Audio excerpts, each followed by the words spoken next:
My name's Clark McNulty. I'm the owner of Hookbuzz.com. Hookbuzz isn't just what we do, it's our lifestyle.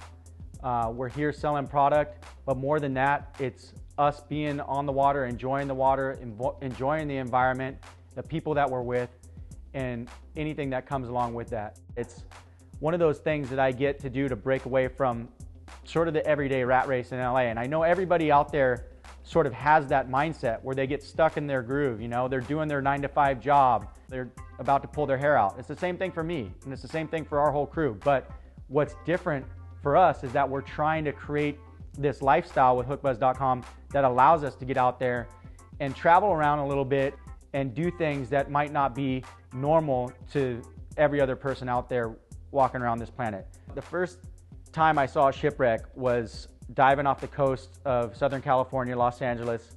I was sort of blown away by how many shipwrecks there actually were in that small vicinity.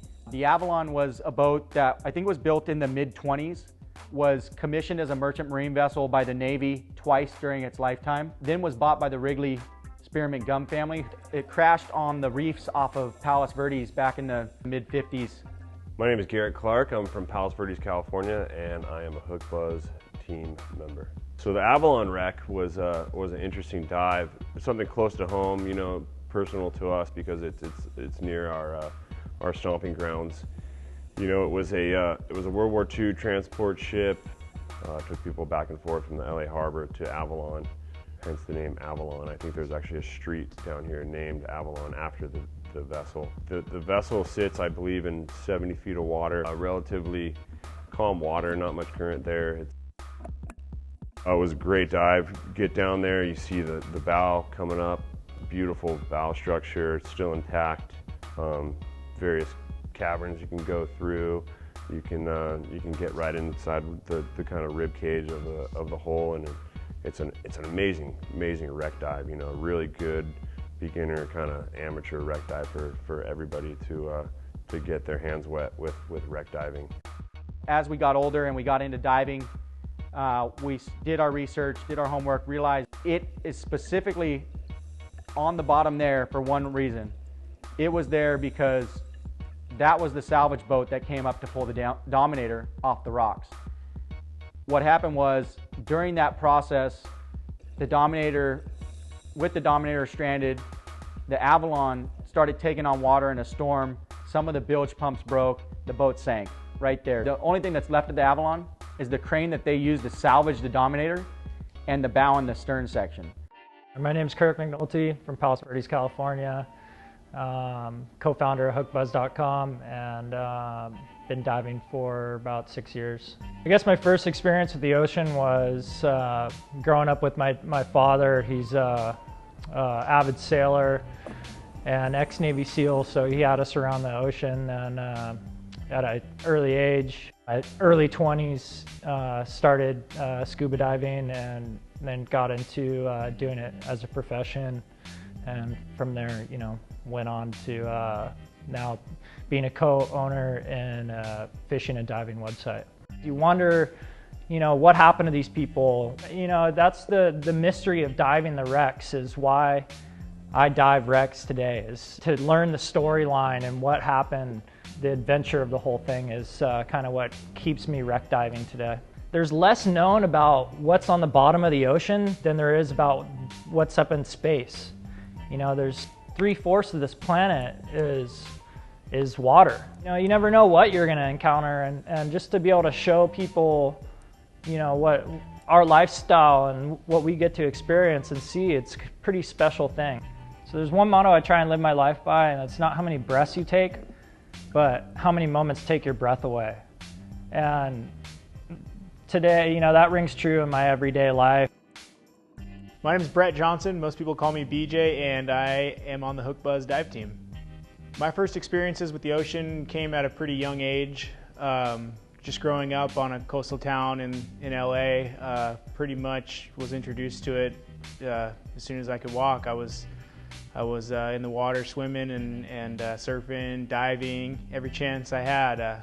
Well, I was first got interested in diving wrecks as a little kid, walking around on the cliffs, and we could always see the Dominator and we'd go down and play around on it, and you just kind of wonder the story of what happened. My first wreck dive was with Hookbuzz. We dropped right in on the Avalon, and the surface was kind of murky, but once you got down there a little bit, everything cleared up. It was about 30 feet of visibility, and we dropped right down on it, and it's just like once it came into view, it just kept getting bigger and bigger and bigger.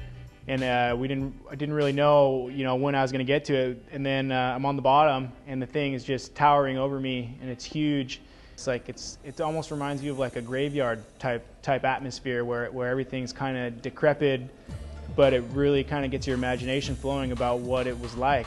I think people would be really interested in seeing the experiences we have with stuff like this, because I try to imagine what people go through like in the Midwest. They can live their whole life and maybe never even see the ocean, and for me it's always been such a big part of my life. It's important to share stuff like that, and it's really more of a lifestyle than anything, because I mean, it doesn't matter what I'm doing, I'm thinking about, after I'm done with this, I'm going to be in the water.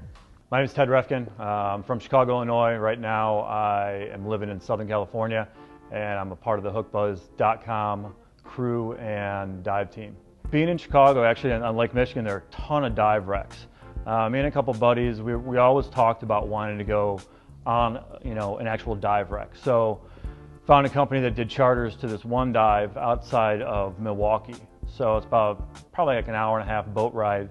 Wreck was about 80 feet deep. Diving in a lake versus the ocean, that structure and that ship is so intact. So diving down there, I mean, it's like it sank yesterday. Growing up in the Midwest, you always see things on TV or you read about experiences of diving, but until you actually go do it, for me, diving when I was growing up in Chicago was a hobby of mine. We'd always like, oh, well, let's try to make a trip to go someplace. Actually moving to Southern California, I mean, that whole hobby of mine became more of a lifestyle for me. I get up and I breathe it, and I live by the ocean, and it's a part of me. The Avalon it was named something different, but it came from Chicago. So it was a passenger ship, and it went from Chicago to Milwaukee and back. So, after being recruited to a couple of world wars, Wrigley bought it and brought it around Panama Canal, and had it on Catalina for a while.